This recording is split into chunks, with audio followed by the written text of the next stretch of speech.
안녕하세요. 시와 미술을 사랑하는 박쌤입니다. 제가 2023년 새해를 맞이해서 미술책을 한 권 리뷰할 목표를 세웠습니다. 제 자신에게는 미술 공부를 할 수 있는 좋은 기회가 되고 또 여러분들에게는 약간의 인문학적 지식을 전달한다는 차원에서 시작을 해보았습니다. 우선 책 선정이 굉장히 어려웠는데요. 서점에 가서 여러 서양 미술 관련해서 책들을 보았는데 이미 기존의 서양 미술 책들은 선배님들께서 유튜브에서 많이 리뷰를 하셨더라고요. 그래서 뭔가 색다른 책을 찾다가 눈에 들어왔는데 이 전원경 작가님의 예술 역사를 만들다란 책이었습니다.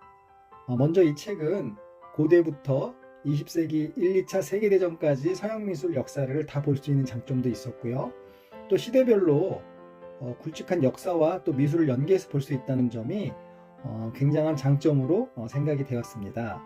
그래서 이 책을 읽고 여러분들에게 한번 쭉 정리해서 리뷰를 해 보겠습니다. 우선 챕터 1 고대 이집트를 시작으로 책의 마지막 챕터 1, 2차 세계대전까지 열심히 정리해 보도록 하겠습니다. 고대 이집트를 생각하면 떠오른 몇 가지 단상들이 있습니다. 예를 들면 피라미드나 스핑크스, 투탕카멘의 황금 마스크 등이 있는데요. 1922년에 고고학자 하워드 카터와 카나본 경이 발굴한 이 황금 마스크는 고대 이집트 예술의 정수를 보여줍니다. 그런데 이 마스크가 어린 마음에 유난히 무섭게 느껴졌던 것은 아마도 투탕카멘의 저주라 불리는 전설 때문일 것입니다. 투탕카멘이 쓰고 있던 황금 마스크는 그 어떤 예술품보다 정교함과 우아함의 진수를 보여주고 있고요.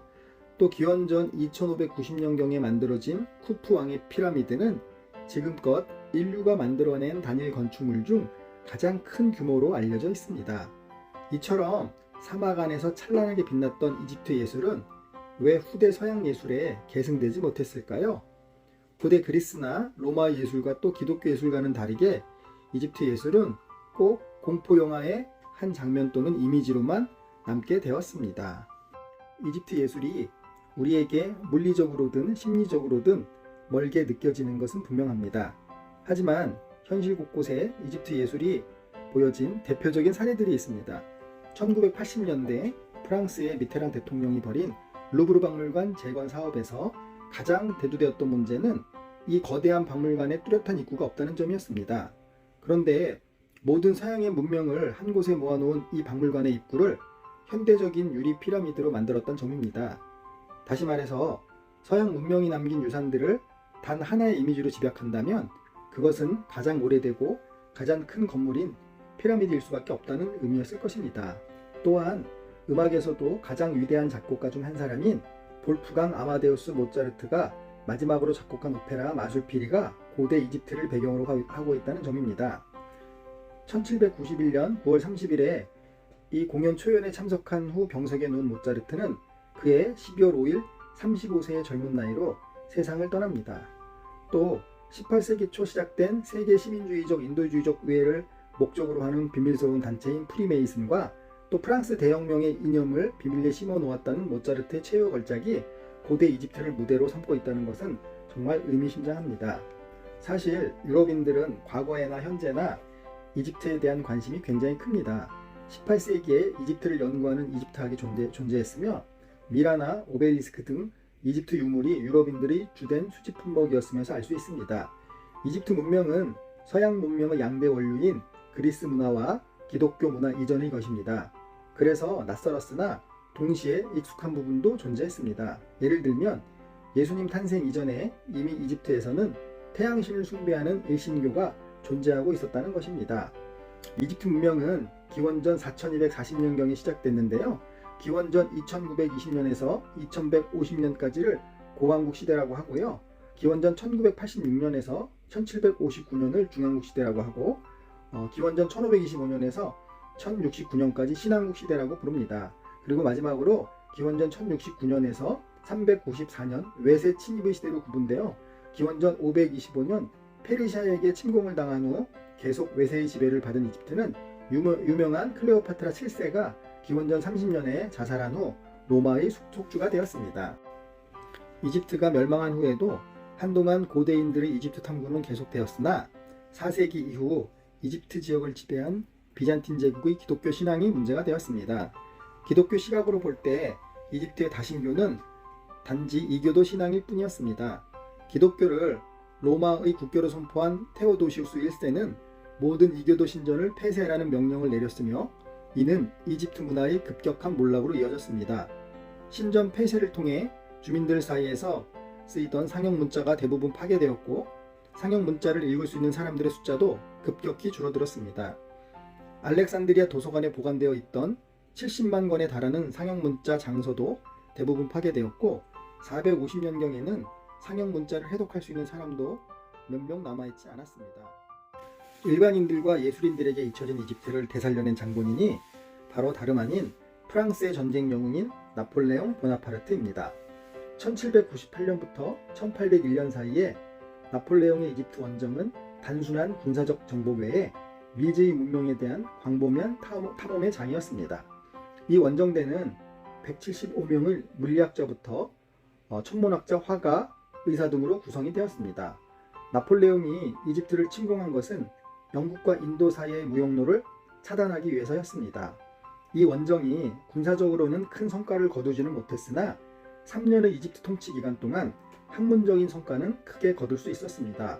175명의 학자들은 이집트를 측량하고 유물들을 조사했으며 옮겨올 수 있는 유물들은 최대한 프랑스로 가져왔습니다. 이 원정을 계기로 18세기 내내 간헐적으로 유럽인들의 관심을 끌던 고대 이집트가 본격적으로 연구 대상으로 떠오르기 시작했습니다. 이집트 원정을 다녀온 학자들 중 박물학자인 도미니크 비방 드농은 이집트 여행이라는 방대한 저작을 통해 현지에서 발견된 유물들을 그림으로 기록했습니다.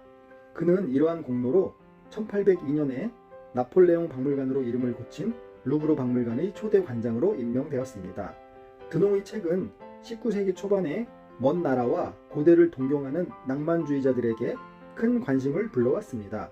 그들에게 피라미드와 스핑크스의 왕국은 매력적인 주제로 다가왔습니다. 이집트의 거대한 유물과 기묘한 상형 문자는 예술가들에게 상상력을 자극하는 동력이 되었으며 이집트의 복원은 낭만주의의 큰 과제처럼 부각되었습니다. 이는 당시 유행했던 임페리얼 스타일, 즉 나폴레옹이 자신 스스로를 로마 황제의 후손이라고 주장하며 의식적으로 되살려낸 고대 로마 스타일과도 맞아떨어지는 것입니다. 학자들은 이집트 현지에서 미라가 발견되면 방부 과정을 꼼꼼히 기록했고 이집트인들의 색채, 생활 방식, 주민들의 삶을 면밀하게 관찰했습니다. 47장의 지도를 그렸고 오벨리스크와 로제타석을 유럽으로 실어왔으며 수에즈 운하를 뚫어 홍해와 지중해를 연결한다는 수건 사업을 해결하기 위한 측량 작업도 진행을 했습니다. 이 수에즈 운하는 나폴레옹의 조카인 나폴레옹 3세 황제가 1869년에야 개통을 했습니다.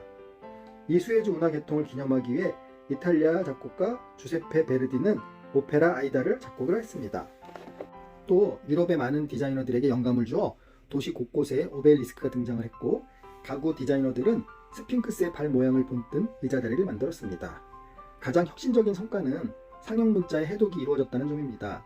현재 영국 박물관에서 소장하고 있는 로제타석은 세 부분으로 나눠져 있으며 그 세 부분에는 상형 문자, 아랍어와 비슷한 민용 문자, 그리스어로 동일한 내용이 새겨져 있습니다. 즉, 두 가지 언어를 통해 상형 문자를 해독할 수 있는 가능성을 보여주는 기록입니다.